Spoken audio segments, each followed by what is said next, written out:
Hey y'all, right here is a prison. This is where some of the wardens live.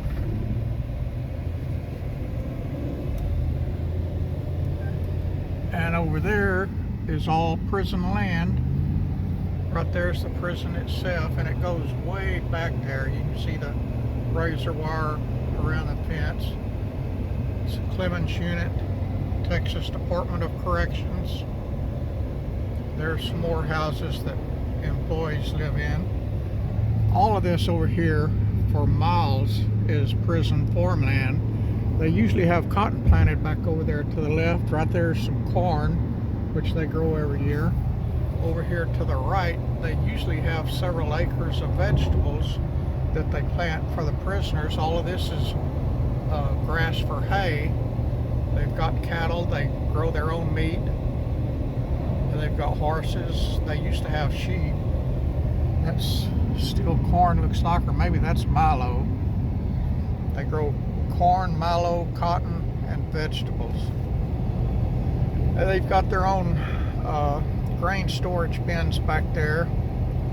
When my friend Ricky Rourke and his wife and daughter came down from North Carolina, this was all plowed field, and I told him that the prisoners actually does all of the farming. They trust some of them to get the tractors and come out here and do the plowing and the planting and the fertilizing and everything. But they didn't have anything to look at then when they were here. That's corn there for sure. I think that other back there is milo, and that looks like milo over there.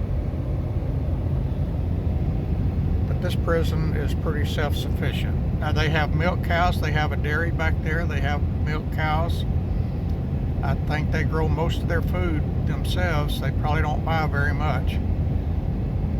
But I just wanted to do this video to show you some of the crops that they now have planted. I don't know how anything has survived as much rain as we got.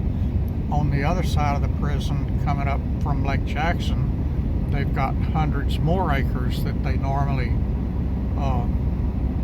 farm, but it has been plowed but not planted because there's nothing there, and I'm sure it's probably too late to plant.